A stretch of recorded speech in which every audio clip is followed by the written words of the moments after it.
ഞാനിന്ന് പറയാൻ പോകുന്ന ഈ ഒരു കേസ് ഇത് അത്രയും ഹാർട്ട് ബ്രേക്കിംഗ് ആയിട്ടുള്ള ഒന്നാണ്. ഇത് കേട്ടാൽ നമ്മൾ ഈ ലോകത്തെ കാണുന്ന പെർസ്പെക്റ്റീവ് തന്നെ മാറിപ്പോകും. ഒരാളുടെയും ജീവിതത്തിൽ ഇതുപോലൊരു കഷ്ടം വരുത്തരുത്, ആരും ഇങ്ങനെ വേദനിച്ച് തളർന്ന് ജീവിക്കരുത് എന്നൊക്കെ തോന്നിപ്പോകും. ഈ കേസ് ഞാൻ ആദ്യം സംസാരിക്കാൻ ആഗ്രഹിച്ചേ ഇരുന്നില്ല. കാരണം ഇത് അത്രയും കേൾക്കുന്നവരുടെ ഹൃദയം തകർക്കുന്ന ഒരു സംഭവമാണ്. നിങ്ങൾക്ക് പോലും ചിലപ്പോൾ കണ്ണുനീർ വരും. അതുകൊണ്ട് തന്നെ ഇന്നത്തെ വീഡിയോയിൽ എനിക്ക് ലൈക്കും ഷെയറും ഒന്നും വേണ്ട. നിങ്ങൾക്ക് തോന്നുകയാണെങ്കിൽ ചെയ്യാം, ഇല്ലെങ്കിൽ വേണ്ട. പക്ഷെ ഒരു കാര്യം മാത്രം പറയാം, ഈ കേസ് മുഴുവനായും കേൾക്കണം. എൻ്റെ പ്രോബ്ലംസ് ആണ് വലുത് എന്ന് കരുതുന്നവർക്ക് ഈ വീഡിയോ ഷെയർ ചെയ്ത് കൊടുക്കാം. കാരണം എനിക്ക് ജീവിക്കാനേ തോന്നുന്നില്ല എന്ന് പറയുന്ന പ്രശ്നങ്ങൾ ഇത്തരം കേസുകൾക്ക് മുന്നിൽ ഒന്നുമല്ല. ഈ അവിശ്വസനീയവും ഹൃദയം തകർക്കുന്നതുമായ കേസ് മനസ്സിലാക്കാൻ നമ്മൾ ഇന്ത്യയുടെ തലസ്ഥാനമായ ഡൽഹിയിലേക്ക് പോകണം. 2010 അവിടെ താമസിച്ചിരുന്ന അശോക് റാണയുടെ കുടുംബം, ഭാര്യ, 2 ആൺമക്കൾ, 1 മകൾ. അവരിൽ മൂത്ത മകൻ 18 വയസ്സുള്ള ഹരീഷ് റാണ. 2010 അവൻ തന്റെ +2 പാസ്സായി. നിങ്ങൾക്കറിയാം, +2 കഴിഞ്ഞാൽ കുട്ടികൾക്ക് ഏറ്റവും കൂടുതൽ കൺഫ്യൂഷൻ ഉണ്ടാകുന്ന സമയം. ഇനി എന്ത് ചെയ്യണം? മെഡിക്കൽ ആണോ, നോൺ മെഡിക്കൽ ആണോ, ആർട്സ് ആണോ, കൊമേഴ്സ് ആണോ? ഇങ്ങനെ ഓരോരുത്തരും അവരുടെ വഴികൾ തിരഞ്ഞെടുത്ത് പോകും. പക്ഷെ പ്രത്യേകിച്ച് നോൺ മെഡിക്കൽ സ്റ്റുഡൻസിന് BSc ആണോ, BTech ആണോ, അല്ലെങ്കിൽ മറ്റേതെങ്കിലും കോഴ്സ് ആണോ, ഇങ്ങനെയുള്ള കൺഫ്യൂഷൻ കൂടുതലായിരിക്കും. ഇവിടെ ഹരീഷും തന്റെ കുടുംബത്തോടൊപ്പം ചേർന്ന് ഒരു തീരുമാനമെടുത്തു. എനിക്കിനി എഞ്ചിനീയറിംഗ് ചെയ്യണം, അതും ഛത്തീസ്ഗഡിൽ തന്നെ. വേഗത്തിൽ അവൻ എൻട്രൻസ് എക്സാമിന് അപ്ലൈ ചെയ്തു. പിന്നീട് ഒരു പ്രശസ്ത യൂണിവേഴ്സിറ്റിയിൽ ഹരീഷ് റാണയ്ക്ക് അഡ്മിഷൻ കിട്ടി. 2010 അവൻ വീട്ടിൽ നിന്നെല്ലാം പാക്ക് ചെയ്ത് ഛത്തീസ്ഗഡിലേക്ക് ഷിഫ്റ്റായി. അവിടെ ഒരു PG എടുത്തു. അവിടെ നിന്നുകൊണ്ട് തന്നെ അവന്റെ എഞ്ചിനീയറിംഗ് ജീവിതം തുടങ്ങി. മറുവശത്ത് കുടുംബം ഡൽഹിയിലാണ്. അദ്ദേഹത്തിന്റെ അച്ഛൻ അശോക് റാണ ഒരു 5 സ്റ്റാർ ഹോട്ടലിൽ ജോലി ചെയ്യുകയാണ്. എല്ലാം സാധാരണ പോലെ, ഒരു മിഡിൽ ക്ലാസ് കുടുംബം, നമ്മളെപ്പോലെ തന്നെ ഒരു സാധാരണ ജീവിതം. പക്ഷെ 2013 എത്തി. ഇപ്പോ ഹരീഷ് റാണ ഛത്തീസ്ഗഡിലെത്തി 3 വർഷം കഴിഞ്ഞു. അവൻ BTech ഫൈനൽ ഇയർ എത്തി. ഈ 3 വർഷത്തിനിടെ ഹരീഷ് തന്റെ പാഷനും പിന്തുടർന്നിരുന്നു. അവന്റെ പാഷനായിരുന്നു മ്യൂസിക്. അവൻ പല മ്യൂസിക് കോമ്പോസിഷനുകളും ചെയ്തു. ഷോകളിൽ പോയി അവൻ പെർഫോം ചെയ്യുകയും ചെയ്തു. അവനൊരു മെയിൻ സ്ട്രീം സിംഗർ അല്ലായിരുന്നു, പക്ഷേ ചെറിയ ചെറിയ ഷോകളിൽ ബാക്ക് എൻഡിൽ പെർഫോം ചെയ്യാൻ അവന് വലിയ ഇഷ്ടമായിരുന്നു. ഈ ഇഷ്ടം കൊണ്ടാണ് ഹരീഷ് റാണ ഒരു നല്ല ആർട്ടിസ്റ്റായി മാറിയത്. പക്ഷേ 2013 ഓഗസ്റ്റ് മാസം 20 രക്ഷാബന്ധൻ ദിനം. ആ ദിവസം ഹരീഷ് തന്റെ സഹോദരിക്ക് ഉച്ചയ്ക്ക് ഫോൺ ചെയ്തു. പക്ഷെ അത് രക്ഷാബന്ധൻ ആശംസ നൽകാനല്ല, ഒരു സോറി ചോദിക്കാനായിരുന്നു. കാരണം രക്ഷാബന്ധൻ ദിവസത്തിൽ സഹോദരന്മാർ സഹോദരിമാരുടെ വീട്ടിലേക്ക് പോകും, അവർക്ക് രാഖി കെട്ടാൻ. സഹോദരിമാർ എപ്പോഴാണ് എൻ്റെ സഹോദരൻ വരുന്നത് എന്ന് കാത്തിരിക്കും. ഇത് നമ്മുടെ ഇന്ത്യയിലുള്ള ഒരു പഴയ പാരമ്പര്യമാണ്. അതുപോലെ തന്നെ ഹരീഷ് റാണയും തൻ്റെ സഹോദരിയെ ഫോൺ വിളിച്ചു പറഞ്ഞു, ഇന്നെനിക്ക് വരാൻ പറ്റില്ല, സോറി എന്ന്. ഈ വാക്ക് കേട്ടപ്പോൾ അവൻ്റെ സഹോദരി വളരെ വിഷമിച്ചു. നീ വരേണ്ടതായിരുന്നു, ഞാൻ കാത്തിരുന്നു എന്നവൾ പറഞ്ഞു. പക്ഷെ ഇപ്പോൾ ഹരീഷിന് ക്ലാസ് ഉണ്ടല്ലോ, അതുകൊണ്ട് അവൻ സോറി ചോദിച്ചിട്ട് ഫോൺ വെച്ചു. വൈകുന്നേരം ക്ലാസ് കഴിഞ്ഞു. ഹരീഷ് തൻ്റെ PG റൂമിലേക്ക് തിരിച്ചു വന്നു. അവൻ്റെ റൂം ഒരു മൾട്ടി സ്റ്റോർ ബിൽഡിങ്ങിന്റെ 4ാം നിലയിലായിരുന്നു. രാത്രി ഭക്ഷണം കഴിച്ച് റൂമിലേക്ക് എത്തിയപ്പോൾ അവനൊരു കാര്യം ഓർത്തു. തൻ്റെ സഹോദരി ഉച്ചയ്ക്ക് വളരെ സങ്കടപ്പെട്ടിരുന്നു. ഒരു പ്രാവശ്യം അവളെ വിളിക്കാം. അങ്ങനെ അവൻ റൂമിനുള്ളിൽ നിന്നുകൊണ്ട് അവളെ ഫോൺ വിളിച്ചു. സംസാരിച്ചു കൊണ്ടിരിക്കുമ്പോൾ അവൻ പുറത്തേക്ക് നടന്നു, റൂമിന് പുറത്തുള്ള വലിയ ബാൽക്കണിയിലേക്ക്. അവിടെ ബാൽക്കണിയുടെ മതിലിനോട് ചേർന്ന് നിന്നുകൊണ്ട് സംസാരിക്കുകയായിരുന്നു. അപ്പോൾ അപ്രതീക്ഷിതമായി അവന് ബാലൻസ് നഷ്ടപ്പെട്ടു, നേരെ താഴേക്ക് വീണു. ഫോൺ അപ്പോഴും കണക്റ്റ് ആയിരുന്നു. ഡൽഹിയിലുള്ള അവന്റെ സഹോദരി ഫോൺ വഴി, ഹലോ ചേട്ടാ, എന്തായി, എന്ത് പറ്റി, ഇങ്ങനെ വീണ്ടും വീണ്ടും ചോദിച്ചുകൊണ്ടിരുന്നു. അവൾ ഒരു വലിയ ശബ്ദം മാത്രമേ കേട്ടുള്ളൂ. ഫോൺ വീണപ്പോൾ കേട്ട ആ ശബ്ദം. ഹരീഷ് റാണയ്ക്ക് ഗുരുതരമായി പരിക്കേറ്റു. താഴെ വീണതോടെ അവിടെ താമസിച്ചിരുന്ന മറ്റു കുട്ടികളെല്ലാം അപകടം കണ്ടു. ഉടൻ തന്നെ അവർ ഓടിയെത്തി. ശരീരത്തിൽ നിന്നും പല അസ്ഥികളും പൊട്ടിയിരുന്നു. അവന്റെ സുഹൃത്തുക്കൾ ഉടൻ തന്നെ ഹരീഷിനെ ഛത്തീസ്ഗഡിലുള്ള ഒരു ആശുപത്രിയിലേക്ക് കൊണ്ടുപോയി. ഡോക്ടർമാർ ചികിത്സിച്ചു. രാത്രിയിൽ ഹരീഷിന്റെ അച്ഛനൊരു ഫോൺ കോൾ വന്നു. നിങ്ങളുടെ മകൻ ഫോൺ സംസാരിക്കുമ്പോൾ ബാലൻസ് നഷ്ടപ്പെട്ട് താഴെ വീണു എന്ന്. ഞങ്ങൾ അവനെ ആശുപത്രിയിൽ അഡ്മിറ്റ് ചെയ്തു, ദയവായി ഉടൻ വരണമെന്ന്. ഈ വാർത്ത കേട്ടതോടെ ആ കുടുംബം മുഴുവനും ഞെട്ടി. അച്ഛൻ, അമ്മ, സഹോദരൻ, സഹോദരി എല്ലാവരും ഭയത്തിലും ആശങ്കയിലും. ഉടൻ തന്നെ അവർ കാറെടുത്ത് ഛത്തീസ്ഗഡിലേക്ക് പുറപ്പെട്ടു. ആ രാത്രിയിൽ തന്നെ അവരവിടെ എത്തി. അവർ ഹരീഷിനെ ആശുപത്രിയിൽ വെച്ച് കണ്ടു. പക്ഷെ ഹരീഷ് അൺകോൺഷ്യസ് ആയിരുന്നു, അവന് ബോധമില്ല. മാതാപിതാക്കൾ അവന്റെ അടുത്ത് നിന്നുകൊണ്ട് അവനെ വിളിച്ചുണർത്താൻ ശ്രമിച്ചു. പക്ഷെ ഡോക്ടർമാർ വ്യക്തമാക്കി, ഇപ്പോൾ അവന്റെ അവസ്ഥ വളരെ ഗുരുതരമാണ്, അവനെ വെന്റിലേറ്ററിൽ ഇടേണ്ടി വരുമെന്ന്. കാരണം അവന് സ്വയം ശ്വാസമെടുക്കാൻ കഴിയുന്നില്ല. ഇപ്പൊ പ്രശ്നം എന്തായിരുന്നുവെന്നാൽ ഹരീഷ് പൂർണ്ണമായും അൺകോൺഷ്യസ് ആയിരുന്നു. ഡോക്ടർമാർക്കും ഇതുവരെ ക്ലിയർ ആയി പറയാൻ കഴിയുന്നില്ല ശരിക്കും എന്താണ് സംഭവിച്ചത്, ശരീരത്തിൽ ഏത് ഭാഗങ്ങളിൽ എത്ര പരിക്കുണ്ട്, ഇനി എന്ത് ചെയ്യണം, ഒന്നും വ്യക്തമല്ലായിരുന്നു. ഡോക്ടർമാർ അവരുടെ എല്ലാ ടെസ്റ്റുകളും ആരംഭിച്ചു, സാധ്യമായ എല്ലാ വഴികളും പരീക്ഷിച്ചു. പക്ഷേ പുറത്ത് കാത്തിരുന്ന കുടുംബത്തിന് ഒരു മറുപടി പോലും ലഭിച്ചില്ല. അച്ഛൻ, അമ്മ, സഹോദരങ്ങൾ എല്ലാവരും ഒരേയൊരു പ്രതീക്ഷയിലായിരുന്നു, എപ്പോഴാണ് ഹരീഷ് കണ്ണു തുറക്കുന്നത് എന്ന്. പക്ഷെ ദിവസങ്ങൾ കടന്നുപോയി. അവസാനം ആ ആശുപത്രി പോലും കൈവിട്ടു. ഇത് ഞങ്ങൾക്ക് കൈകാര്യം ചെയ്യാൻ കഴിയില്ല, നിങ്ങൾ മറ്റൊരു ആശുപത്രിയിലേക്ക് കൊണ്ടുപോകണം എന്നാവശ്യപ്പെട്ടു. അതിനുശേഷം ഹരീഷിനെ വെന്റിലേറ്ററിൽ തന്നെ വെച്ചു. ഒരാശുപത്രിയിൽ നിന്നും മറ്റൊരാശുപത്രിയിലേക്ക്. അവന്റെ കുടുംബം ഇങ്ങനെ ഓടിക്കൊണ്ടിരുന്നു. വ്യത്യസ്ത ഡോക്ടർമാരുടെ അഭിപ്രായത്തിൽ വ്യത്യസ്ത ചികിത്സകൾ. പക്ഷെ സമയം മാത്രം ഇങ്ങനെ പോയി, മാറ്റമൊന്നും ഉണ്ടായില്ല. ഹരീഷ് അപ്പോഴും കോമ സ്റ്റേജിലാണ്. അവസാനം ഡോക്ടർമാർ ഒരു കഠിന സത്യം പറഞ്ഞു, നിങ്ങൾ അവനെ വീട്ടിലേക്ക് കൊണ്ടുപോവുക, അവിടെ തന്നെ പരിചരിക്കുക. കാരണം ഇതൊരു ചികിത്സയില്ലാത്ത അവസ്ഥയാണ്. ഇത് നിങ്ങൾക്ക് മനസ്സിലാകണമെന്നുണ്ടെങ്കിൽ നമ്മുടെ ശരീരം എങ്ങനെ പ്രവർത്തിക്കുന്നു എന്ന് ആദ്യം മനസ്സിലാക്കണം. നമ്മൾ സംസാരിക്കുന്നു, നമ്മൾ കൈ നീക്കുന്നു, നടക്കുന്നു, ഇതെല്ലാം സ്വാഭാവികമായി നടക്കുന്നതല്ല. നമ്മുടെ ശരീരത്തിനുള്ളിൽ ന്യൂറോണുകളും നെർവുകളും ചേർന്ന ഒരു വലിയ നെറ്റ്വർക്ക് ഉണ്ട്. ഈ നെർവുകളെല്ലാം തലച്ചോറുമായി ബന്ധിപ്പിച്ചിരിക്കും. തലച്ചോർ ഒരു ഇലക്ട്രിക്കൽ സിഗ്നൽ നൽകും. ആ സിഗ്നൽ നമ്മുടെ മസിലുകളിലേക്ക് എത്തും. അതനുസരിച്ച് ശരീരം പ്രവർത്തിക്കും. പക്ഷേ ഹരീഷിന്റെ കേസിൽ അവൻ 4ാം നിലയിൽ നിന്നും വീണപ്പോൾ നിരവധി നെർവുകൾ തകർന്നുപോയി. അതിനാൽ തലച്ചോർ സിഗ്നൽ അയച്ചാലും അത് ശരീരത്തിലേക്ക് എത്തുന്നില്ല. ഇതിനെ വെജിറ്റേറ്റീവ് സ്റ്റേറ്റ് അല്ലെങ്കിൽ കോമ എന്ന് പറയും. ശരീരം ജീവനോടെ ഉണ്ടാകും, പക്ഷേ ഒരു തരി പോലും പ്രതികരിക്കാൻ കഴിയില്ല. ഇവിടെയാണ് ഒരു വലിയ സംശയം വരുന്നത്. ഹരീഷിന് കേൾക്കാൻ സാധിക്കുമോ, അല്ലെങ്കിൽ ഒന്നും തന്നെ അറിയാൻ കഴിയാത്ത നിലയാണോ എന്ന്. ഇതും ആർക്കും ഉറപ്പായി പറയാൻ കഴിയുന്നില്ല. അതിനാൽ ഡോക്ടർമാർ വീട്ടിൽ വെച്ച് എങ്ങനെ പരിചരിക്കണം എന്ന് പഠിപ്പിച്ചു. മൂക്കിലൂടെ ഒരു ഫീഡിംഗ് ട്യൂബ് ഇട്ടു. ഭക്ഷണവും വെള്ളവും അതിലൂടെ നൽകാം. യൂറിൻ പോകാനായി കത്തീറ്റർ. കാരണം അവന് സ്വയം ഒന്നും ചെയ്യാൻ കഴിയില്ല. ഡോക്ടർമാർ പറഞ്ഞു ഒരു കെയർ ടേക്കറിനെ വയ്ക്കണമെന്ന്.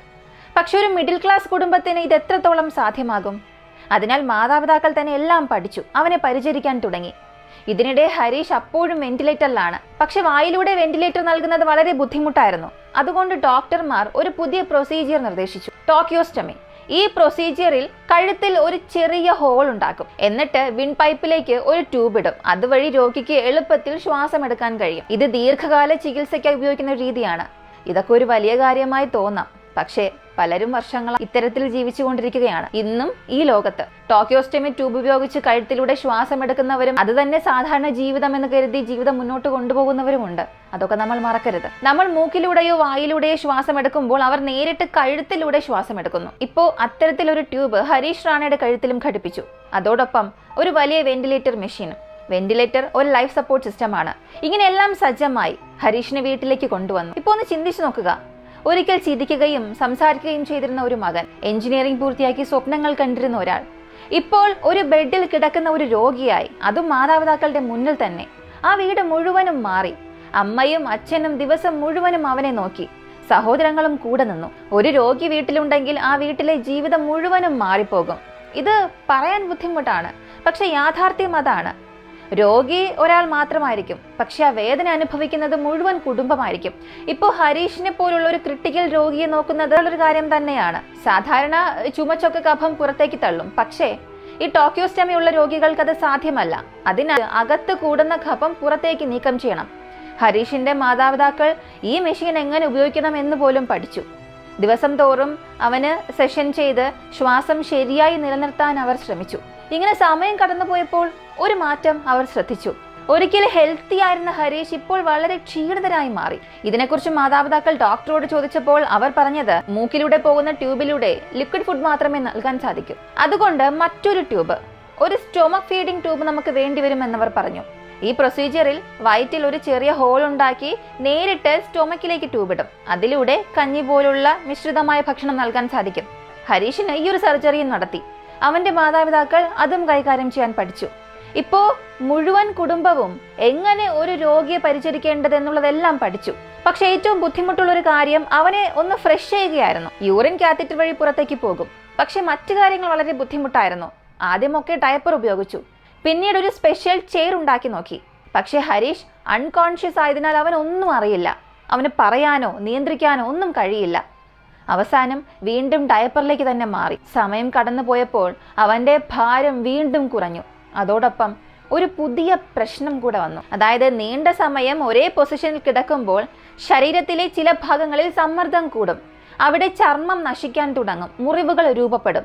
ശരിയായി ശ്രദ്ധിച്ചില്ലെങ്കിൽ ഗുരുതരമാകും. ഒരു മനുഷ്യൻ ഒരേ പൊസിഷനിൽ നീണ്ട സമയം കിടന്നാൽ അവനെ തിരിച്ചു കിടത്താതെ ശരീരം നീക്കാതെ വച്ചാൽ ബെഡ് സോഴ്സ് വരുന്നത് ഉറപ്പാണ്. പക്ഷെ അത് ശ്രദ്ധിച്ചാൽ കുറയ്ക്കാം. ഹരീഷിന്റെ കാര്യത്തിൽ വെറും 2 വർഷം കഴിഞ്ഞപ്പോഴേക്കും ബെഡ് സോഴ്സ് തുടങ്ങി കഴിഞ്ഞിരുന്നു. അവന്റെ പിൻവശത്ത് വലിയ വലിയ മുറിവുകൾ രൂപപ്പെട്ടു. എത്ര തിരിച്ചു കിടത്തിയാലും എത്ര കാറ്റ് കിട്ടിയാലും ബോധമില്ലാത്ത ഒരാൾക്ക് ഇത് ഒഴിവാക്കാൻ പറ്റില്ല. ഹരീഷിന്റെ മാതാപിതാക്കൾ ഡോക്ടർമാരോട് ഇതിനെക്കുറിച്ച് ചോദിച്ചു. ആ മുറിവുകളെയും ചികിത്സിക്കാൻ തുടങ്ങി. പക്ഷേ ബെഡ് സോഴ്സ് ചികിത്സ അത്ര എളുപ്പമായിരുന്നില്ല. ആ മുറിവുകളിൽ നിന്നും ഭയങ്കരമായ ദുർഗന്ധം വരും. ചിലപ്പോൾ മാംസം പോലും പുറത്തേക്ക് കാണുന്ന അവസ്ഥ. ഇത് കൈകാര്യം ചെയ്യുന്നത് ഒരു സാധാരണ മനുഷ്യന് പോലും സഹിക്കാൻ പറ്റാത്തതാണ്. ആ അമ്മയും അച്ഛനും എല്ലാം സഹിച്ചു. ഡ്രസ്സിംഗ് ചെയ്തു, മരുന്ന് വെച്ചു, ഓരോ ദിവസവും അവനെ രക്ഷിക്കാൻ ശ്രമിച്ചു. ഇങ്ങനെ സമയം കടന്നുപോയി. ദിവസങ്ങൾ മാസങ്ങളായി, മാസങ്ങൾ വർഷങ്ങളായി. ഇപ്പോൾ ഒരു സത്യം അവർ അംഗീകരിച്ചു: നമ്മുടെ മകൻ ഇനി ഈ നിലയിൽ തന്നെയായിരിക്കുമെന്ന്. പക്ഷെ അവരുടെ സന്തോഷങ്ങൾ അങ്ങനെ ഉപേക്ഷിക്കാൻ തയ്യാറായില്ല. ഹരീഷിന്റെ ഓരോ ബർത്ത്ഡേയും അവർ ആഘോഷിച്ചു, ഒരു സാധാരണ കുടുംബം പോലെ. മെഴുകുതിരി കത്തിച്ച് കേക്ക് മുറിക്കൽ. പക്ഷെ ഹരീഷിനൊന്നും അറിയില്ല. അവൻ കാണുന്നുണ്ടോ കേൾക്കുന്നുണ്ടോ ഇതൊന്നും ആർക്കും അറിയില്ല. പക്ഷെ മാതാപിതാക്കൾ ഓരോ കാര്യവും അവനോട് പറഞ്ഞുകൊണ്ടേയിരുന്നു. ഇതിനിടെ ഒരു പുതിയ പ്രശ്നം കൂടെ വന്നു: ചികിത്സാ ചിലവ്. മരുന്നുകൾ വളരെ ചിലവേറിയതായിരുന്നു. ആ കുടുംബത്തിന് താങ്ങാനേ സാധിച്ചില്ല. പക്ഷേ മകനെ അങ്ങനെ ഉപേക്ഷിക്കാൻ കഴിയില്ലല്ലോ. അവസാനം അവരൊരു വലിയ തീരുമാനം എടുത്തു. ഡൽഹിയിലുള്ള അവരുടെ സ്വന്തം വീട് വിറ്റു. ആ പണത്തിൽ ഗാസിയാബാദിൽ ഒരു ഫ്ലാറ്റ് വാങ്ങി. ബാക്കി പണം മുഴുവനും ഹരീഷിന്റെ ചികിത്സയ്ക്ക് വേണ്ടി മാറ്റിവെച്ചു. പക്ഷേ പുതിയ വീട്ടിലും ഹരീഷ് അതേ നിലയിൽ. വർഷങ്ങൾ അങ്ങനെ പിന്നിട്ടു. ഓരോ ദിവസവും ഒരേ ഒരു പ്രതീക്ഷ മാത്രം: ഒരിക്കലെങ്കിലും അവൻ കണ്ണു തുറന്ന് നോക്കും, നോർമലാകുമെന്ന്. അങ്ങനെ 10 വർഷം കഴിഞ്ഞു. പിന്നെയും ഒരു മാറ്റവും ഇല്ല. 2023 കഴിഞ്ഞപ്പോൾ മാതാപിതാക്കൾക്ക് പോലും പ്രതീക്ഷ കുറഞ്ഞു. ആളുകളൊക്കെ പലതും പറഞ്ഞു: ഈ ഡോക്ടറെ കാണുക, ഇതൊന്ന് ട്രൈ ചെയ്ത് നോക്കൂ എന്ന്. അതെല്ലാം അവർ ശ്രമിച്ചു. പക്ഷെ ഒന്നിനും ഫലം കണ്ടില്ല. അവസാനം ആളുകൾ പറഞ്ഞു മന്ത്രവാദമോ ആയുർവേദമോ ഒക്കെ നോക്കാൻ. ഒരു ചെറിയ പ്രതീക്ഷയോടെ അവരതും ചെയ്തു. പക്ഷെ യാതൊരു മാറ്റവും ഇല്ല. ഇങ്ങനെ 12 വർഷം ഒരു മനുഷ്യൻ ഒരേ ബെഡിൽ ഒരേ നിലയിൽ. നിങ്ങൾക്ക് 10 മണിക്കൂറെങ്കിലും അങ്ങനെ കിടക്കാൻ പറ്റുമോ? പക്ഷെ ഹരീഷ് 12 വർഷം അങ്ങനെ ചിലവഴിച്ചു. അവന്റെ മാതാപിതാക്കൾ ജീവിതം മുഴുവനും അവനെ ചുറ്റിപ്പറ്റി മാത്രം നിന്നു. അവർക്ക് വീട് വിട്ടു പോകാൻ പോലും ഭയമായിരുന്നു. കാരണം അവന്റെ ശ്വാസം ഒരു മെഷീനെ ആശ്രയിച്ചു മാത്രമായിരുന്നു. ആ മെഷീൻ പെട്ടെന്ന് ഓഫായി പോയാൽ എന്ത് സംഭവിക്കും? ആ ചിന്ത തന്നെ അവരെ ഭയപ്പെടുത്തി. സമയം വീണ്ടും കടന്നുപോയി. 2025 ജൂലൈ മാസം. ഇപ്പോൾ ആ കുടുംബം ഒരു തീരുമാനമെടുത്തു. നമ്മൾ ചെയ്യേണ്ടതെല്ലാം ചെയ്തു. എല്ലാ ഡോക്ടർമാരെയും കണ്ടു, എല്ലാ ചികിത്സയും പരീക്ഷിച്ചു, പണവും ചിലവഴിച്ചു. പക്ഷേ ഹരീഷിന് മാറ്റമില്ല. അവസാനം ഒരു കഠിനമായ ചിന്ത അവരുടെ മനസ്സിൽ വന്നു: ഇത് ജീവിതമാണോ അല്ലെങ്കിൽ ഒരു ശിക്ഷയാണോ എന്ന്. 13 വർഷം ആ മാതാപിതാക്കൾക്ക് വേദന തന്നെയാണ്. പക്ഷേ ഹരീഷിന്റെ മനസ്സിൽ എന്താണുള്ളത്? അവൻ കാണുന്നുണ്ടോ? അവൻ ചിന്തിക്കുന്നുണ്ടോ? അവൻ ഇതെല്ലാം അറിയുന്നുണ്ടോ? അവൻ എന്തെങ്കിലും മനസ്സിൽ ആലോചിക്കുന്നുണ്ടോ? ഇതൊന്നും ആർക്കും അറിയില്ല. ബോധമില്ലെങ്കിലും ഹരീഷിന് ചിന്തിക്കാൻ കഴിയുമായിരുന്നോ? അവന്റെ ഉള്ളിൽ അവൻ എന്തായിരിക്കും ഇപ്പോൾ ചിന്തിക്കുക? ഒരിക്കൽ അവന് ബോഡി ബിൽഡിംഗ് ഇഷ്ടമായിരുന്നു. പക്ഷെ ഇപ്പോഴുള്ള അവസ്ഥ നിങ്ങൾ തന്നെ കാണുക. നിങ്ങൾ ഈ ചിത്രം കണ്ടാൽ ഒരു കാലത്ത് അവനൊരു ബോഡി ബിൽഡർ ആയിരുന്നു എന്നത് വിശ്വസിക്കാൻ സാധിക്കുമോ? തീർച്ചയായും ഇല്ല. പക്ഷെ 13 വർഷമായി ഒരേ ബെഡിൽ കിടക്കുന്ന ഒരാളുടെ അവസ്ഥ ചിന്തിക്കാനേ കഴിയുന്നില്ല. അവസാനം ഹരീഷിന്റെ മാതാപിതാക്കൾ ഒരു തീരുമാനം എടുത്തു: മതി, എല്ലാം മതി. അങ്ങനെ അവർ കോടതിയെ സമീപിച്ചു. ഞങ്ങളുടെ മകനെ ഈ വേദനയിൽ നിന്നും ഒന്ന് മോചിപ്പിക്കണം.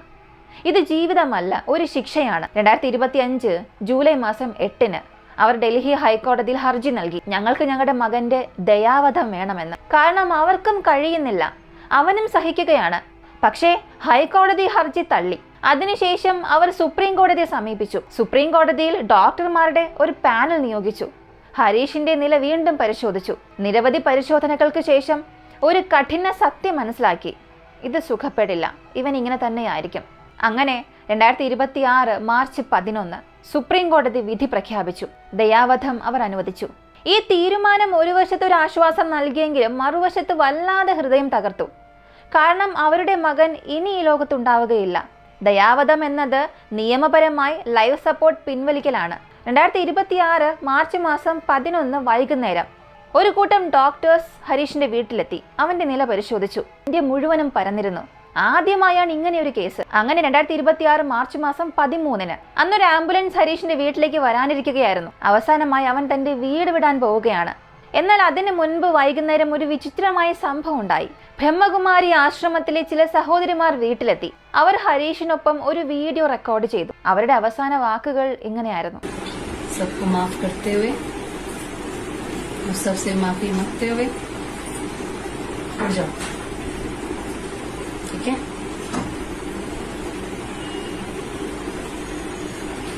ഈ വീഡിയോ ഷൂട്ട് ചെയ്ത് കുറച്ച് മിനിറ്റുകൾക്കകം ഒരു ആംബുലൻസ് ഹരീഷിന്റെ സൊസൈറ്റിയുടെ താഴെ എത്തി. ഡോക്ടർമാർ ഒരു സ്ട്രെച്ചറുമായി വീട്ടിലേക്ക് കയറി. എല്ലാ ഉപകരണങ്ങളോടും കൂടി ഹരീഷിനെ സ്ട്രെച്ചറിലേക്ക് മാറ്റി. ആ സമയത്ത് ഹരീഷിന്റെ കണ്ണുകൾ തുറന്നിരുന്നു. ഇടയ്ക്കിടെ കണ്ണടയ്ക്കുകയും ചെയ്തു. കൈകളും മുഖവും നീക്കാൻ ശ്രമം, പക്ഷേ ശരീരം പ്രതികരിക്കുന്നില്ല. അവനെ ഇന്ത്യയിലെ ഏറ്റവും വലിയ ആശുപത്രികളിലൊന്നായ എയിംസ് ആശുപത്രിയിലേക്ക് കൊണ്ടുപോയി. അവിടെ പാലിയേറ്റീവ് കെയർ ഡിപ്പാർട്ട്മെന്റിലേക്ക് മാറ്റി. ഈ വിഭാഗം എല്ലാ ആശുപത്രികളിലും ഉണ്ടാകില്ല. ഇവിടെ സുഖപ്പെടാൻ സാധ്യതയില്ലാത്ത രോഗികളെ അവസാന ദിവസങ്ങൾക്കായി പരിചരിക്കും. ഇനി ദിവസങ്ങൾ മാത്രമാണ് എന്നറിയുന്ന രോഗികൾ ഇവിടെ തന്നെയാണ് കഴിയുന്നത്. ഹരീഷിനെയും ബെഡ് നമ്പർ 3-ൽ കിടത്തി. ഇനി മുതൽ അവന്റെ ദയാവധം ആരംഭിക്കും. ഇത് കേൾക്കുമ്പോൾ സിമ്പിൾ പോലെ തോന്നാം, പക്ഷെ യഥാർത്ഥത്തിൽ വളരെ വേദനാജനകമാണ്. ഇതൊക്കെ ഓരോ സ്റ്റെപ്പ് ബൈ സ്റ്റെപ്പ് ആയിട്ടാണ് ചെയ്യുന്നത്. ആദ്യം അവന്റെ മരുന്നുകൾ കുറച്ചു. ഹരീഷ് ഒരു BP രോഗിയായി മാറിയിരുന്നു. എങ്കിലും അവന്റെ മരുന്നുകൾ നിർത്തി. മാർച്ച് മാസം 14-ന് ഭക്ഷണം നിർത്തി. അന്നേ ദിവസം വെന്റിലേറ്റർ ഓഫ് ചെയ്തു. 13 വർഷം മെഷീനിലൂടെ ശ്വാസമെടുത്ത ഒരാൾ പെട്ടെന്ന് സ്വന്തം ശ്വാസം എടുക്കണം. ശ്വാസം മുട്ടൽ നിയന്ത്രിക്കാൻ കഴിയാത്ത അവസ്ഥ. പക്ഷെ ഒരു ചെറിയ ഫിൽട്ടർ ക്യാപ്പ് മാത്രം വെച്ച് അവനെ അങ്ങനെ തന്നെ വിട്ടു. ഭക്ഷണം നൽകുന്ന ട്യൂബ് അതുപോലും നീക്കം ചെയ്തു. വെള്ളത്തിനായി മാത്രം ഒരു IV. മാർച്ച് മാസം 16-ാം തീയതി ആ വെള്ളവും നിർത്തി. ഇപ്പോൾ നിങ്ങളൊന്ന് ചിന്തിച്ചു നോക്കുക. ഇത് ശരിക്കും ശാന്തമായ മരണമാണോ, അല്ലെങ്കിൽ വേദനയോടുകൂടിയുള്ള ഒരു വിട പറയലാണോ? ഒരു ഇഞ്ചക്ഷൻ കൊണ്ട് ഒറ്റ സെക്കൻഡ് കൊണ്ട് എല്ലാം അവസാനിപ്പിക്കാമായിരുന്നു. പക്ഷെ ഇവിടെ ഓരോ ഘട്ടത്തിലും ജീവിതം പിൻവലിക്കുകയാണ്. അവന് വിശക്കും, അവന് ദാഹിക്കും, പക്ഷെ പറയാൻ കഴിയുന്നില്ല. അവൻ കണ്ണുകൾ തുറന്ന് എല്ലാം കാണുന്നുണ്ടായിരുന്നു. ഡോക്ടർമാർ ഉപകരണങ്ങൾ ഓരോന്നായി നീക്കുന്നു. അവനെ മരണത്തിനായി തയ്യാറെടുപ്പിക്കുന്നു. ഇത് അത്ര എളുപ്പമല്ല. കാണാനും സഹിക്കാനും കഴിയുന്നതിലും അപ്പുറമാണ്. ഒരു കുടുംബം 13 വർഷം അവനെ ഒരു കുഞ്ഞിനെ പോലെ നോക്കി. ഇപ്പോൾ അവരുടെ കണ്ണുകളുടെ മുന്നിൽ തന്നെ മകൻ അകന്നു പോകുന്ന ദിവസങ്ങളാണ്. ഇവിടെ ഒരു ചോദ്യം മാത്രമാണ്: ഇത് ശരിയായ തീരുമാനം ആണോ? 21-ാം നൂറ്റാണ്ടിൽ AI ടെക്നോളജി എല്ലാം മുന്നേറുമ്പോൾ ഇതുപോലുള്ള രോഗങ്ങൾക്ക് ഒരു പരിഹാരവും ഇല്ലേ? ഹരീഷിനായി വേറെ എന്ത് ചെയ്യാമായിരുന്നു? ഫണ്ട് റേസിംഗ് ചെയ്യാം, വിദേശ ചികിത്സ നൽകാം. പക്ഷെ ഇതിനൊക്കെ ഒരു മറുപടിയേ ഉള്ളൂ: ഇന്നുമില്ല. ഇതാണ് ഈ കഥ.